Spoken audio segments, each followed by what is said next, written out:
विद्यार्थी मित्रांनो, आपण पाहत आहोत चक्रवाढ व्याज हे प्रकरण, त्याच्यातला सराव संच 14.1 आणि या 14.1 मधला प्रश्न पहिला हा आपण पूर्ण सोडवला आहे. आता आपण पाहूया दुसरा प्रश्न. सगळ्यांनी पुस्तक उघडा आणि पुस्तकामध्ये तुमचा प्रश्न पहा. मी इथं प्रश्न वाचतो म्हणजे तेवढाच वेळ तुमची दृष्टी ही स्क्रीन पासून दुसरीकडे जाईल. बघा काय दिले. समीर रावांनी एका पतपेढीतून 10/10/12 दराने. आता जसं पहिला प्रश्न होता ना रे, पहिल्या प्रश्नामध्ये तक्ता दिला होता आणि तक्त्यात काय दिलं होतं, मुद्दल बरोबर, दर बरोबर, मुदत बरोबर. आता इथं तसं नाही दिलेलं आहे, मग आपल्याला वेचून घ्यावं लागेल. आता इथं काय दिलं आहे, पतपेढीतून 10/10/12. आता सापडलं 10/10 म्हणजेच काय, रेट हे 12 सापडला. पुढं 12 दराने 3 वर्षासाठी. आता वर जसं मुदत तक्त्यात दिलं होतं ना, मुदत बरोबर डॅश डॅश वर्ष, तसं आता इथं वेचून घ्यावं लागेल. 3 वर्षासाठी म्हणजे ही मुदत आहे. मुदत म्हणजे काय, नंबर ऑफ इयर्स म्हणजेच काय, यन. पुढं वर्षासाठी 12,500 रुपये कर्ज घेतले. आता हे मुद्दल झालं. मुद्दल म्हणजे काय, प्रिन्सिपल. म्हणजे आता प्रत्येक शाब्दिक गणितामध्ये ना आपल्याला पी बरोबर, आर बरोबर आणि एन बरोबर हे 3 शोधायचे. आणि एकदा जर ह्या 3 गोष्टी तुम्हाला सापडल्या, तुम्हाला हे सूत्र मांडायचं, ह्या सूत्रात त्या किमती ठेवायच्या आणि धडाधड उत्तर काढायचं. समजलं. पहा, तर त्यांना 3ऱ्या वर्षाअखेर चक्रवाढ व्याज आकारणीने एकूण किती रुपये परतफेड करावी लागेल असा प्रश्न विचारलाय. म्हणजे आता 12,500 रुपये कर्ज घेतलं, पण परतफेड करताना एकूण किती रुपये द्यावे लागतील हे आपल्याला काढायचं आहे. म्हणजेच काय काढायचं आहे, चक्रवाढ व्याजाची रास काढायची आहे. बरोबर आहे. बँकेला द्यायचं म्हणजेच काय रे, रासच द्यायची आहे. चला तर आपण पाहूया दिलेली माहिती. आणि दिलेल्या माहितीमध्ये तुम्हाला आत्ताच सांगितलं मी, पी बरोबर किती सापडलं आपल्याला, 12,500. आर बरोबर किती सापडलं, दर 12 सापडला. त्याच्यानंतर एन बरोबर किती सापडलं, 3. आता हे सापडलं की सूत्र लिहायचं, सूत्रात किमती भरायच्या, किमती लिहून लगेच कंस सोडून घ्यायचं, कंस सोडवला की लगेच गुणाकार करायचा, गुणाकार झाला की भागाकार करायचा, भागाकार झाला की उत्तर. समजलं. चलो, दिलेली माहिती, पी बरोबर 12,500 रुपये, दर साल, दर शेकडा, दर 12, मुदत 3 वर्ष, चक्रवाढ व्याजाने होणारे राशीचं सूत्र लिहिलं. ए बरोबर पी कंसात 1 + r/100चा n वा घात. आता किमती भरू. ए बरोबर 12,500 म्हणजे पीच्या जागी 12,500 लिहिलं, कंसात 1 + r च्या जागी 12 ठेवलं म्हणजे 12/100 कंस बंद, आणि यांच्या जागी 3 ठेवलं. आता हा कंस आपण सोडून घेऊ म्हणजे बेरीज करून घेऊ.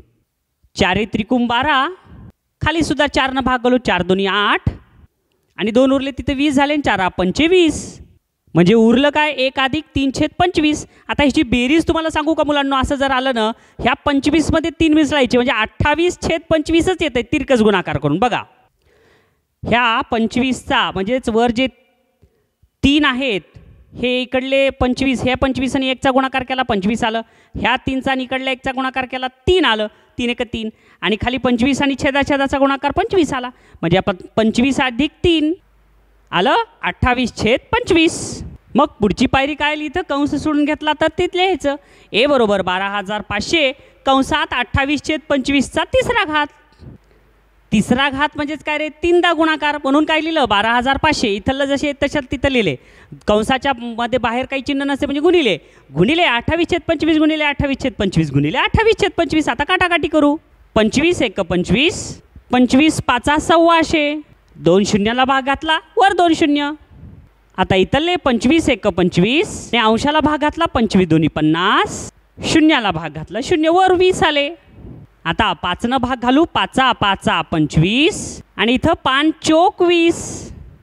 आता इथं कशानं भाग जात नाही निशेष, म्हणून काय लिहिलं 4. इथले 4 उरलेले हे इथं 4 लिहिले, गुणिले हे 3दा 28, 4 × 28 गुणिले 28 गुणिले 28, आणि छेदस्थानी इथं सगळीकडे 1 1 उरलेत, फक्त हे 5 आहेत म्हणून छेदस्थानी 5.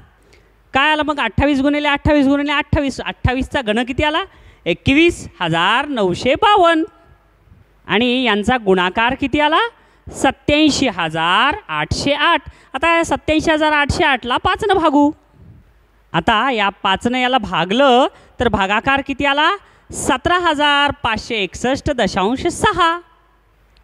आणि दशांशच्या पुढं एक अंक आहे आणि नेहमी 2 अंकात उत्तर असावं लागते, म्हणून पुढं काही नाही म्हणून 0 घेऊ. म्हणून चक्रवाढ व्याज आकारणीने 17,561.60 रुपये परत करावे लागतील. घेतले किती होते? 12,500 आणि 3 वर्षांनी परत किती करावे लागायलेत? 17,561.60. समजलं मुलांना हे गणित? स्टेप बाय स्टेप व्यवस्थित समजून घ्या, प्रत्येक पायरी पहा आणि व्यवस्थित पुन्हा एकदा हे गणित सोडवा. बालमित्रांनो, सोपं होतं ना दुसरं गणित?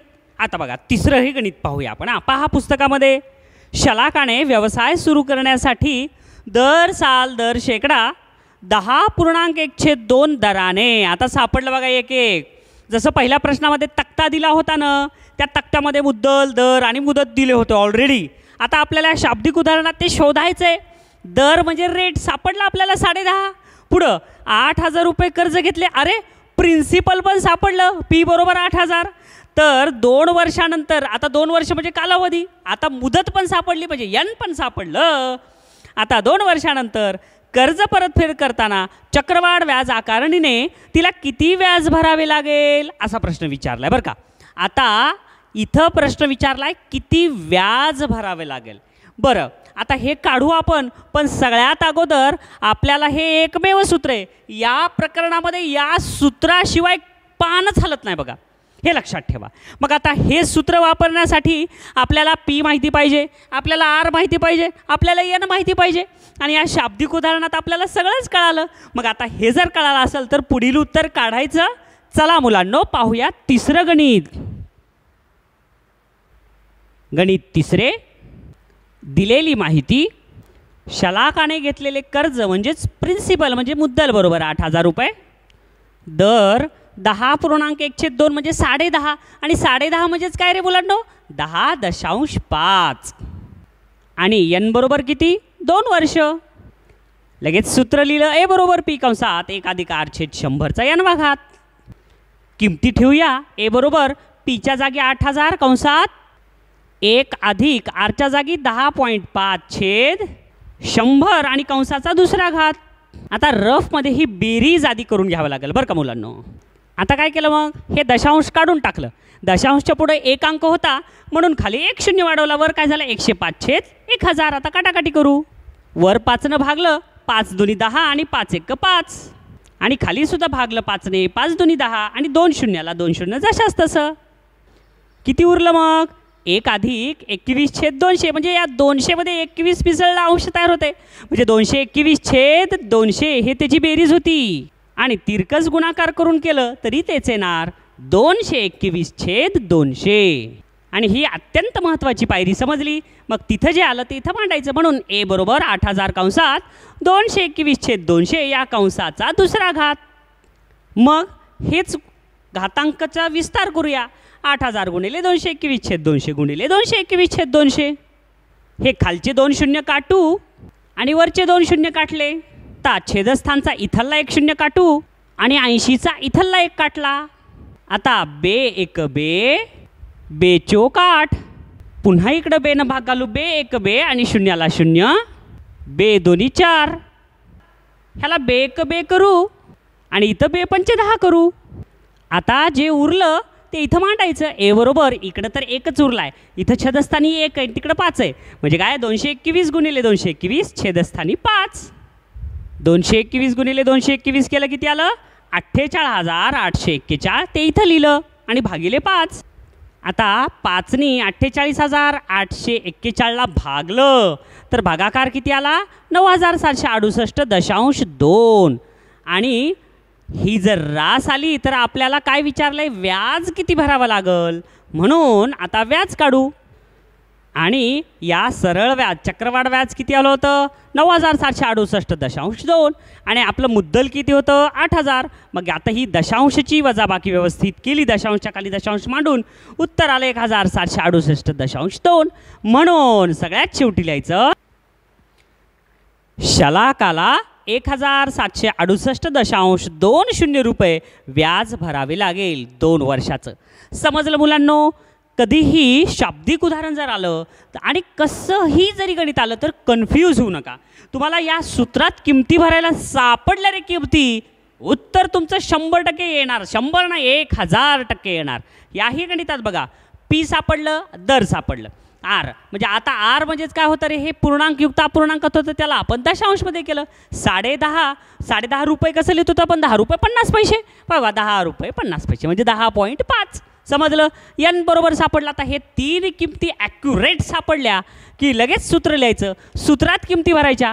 किमती भरलं की हे बेरीज केली व्यवस्थित अपूर्णांकाची, कंसात मांडलं, कंसाचा विस्तार केला आणि काटाकाटी केली. काटाकाटी करून जे उरतं त्याचा अंशाचा गुणाकार केला आणि छेदानं त्याला भागलं आणि जे दशांशमध्ये उत्तर येईल ते दशांशमध्ये उत्तर आणलं. अशा पद्धतीनं आपण रास काढली. आणि एकदा जर रास आली चक्रवाढ व्याजाने होणारी तर चक्रवाढ व्याज येतच आहे. समजलं. मग काय केलं, रासमधून मुद्दल वजा केलं आणि चक्रवाढ व्याज काढलं. अशा पद्धतीनं उत्तर आपण काढलं. समजलं मुलांनो. सोप्या पद्धतीनं समजून घेऊन गणित करा आणि एकदा जर का तुम्हाला हे समजलं तर तुम्हाला हे गणित परीक्षेच्या काळापर्यंत लक्षात राहील. समजलं नाही, तुम्ही फक्त लक्षात ठेवलात, ह्या पायरीनंतर ती पायरी, त्या पायरीनंतर ती पायरी अशी लक्षात ठेवलात, घोकून पाठ केलात, मग उपयोग नाही. त्याच्यामुळं हा गणिताचा भाग सरावावर आहे, समजून घेण्यावर आहे. व्यवस्थित सगळ्या स्टेप लक्षात ठेवा आणि समजून घ्या आणि अशाच पद्धतीनं अभ्यास करा. आपण 14.1 हा सराव संच शिकवून झालेला आहे पूर्ण.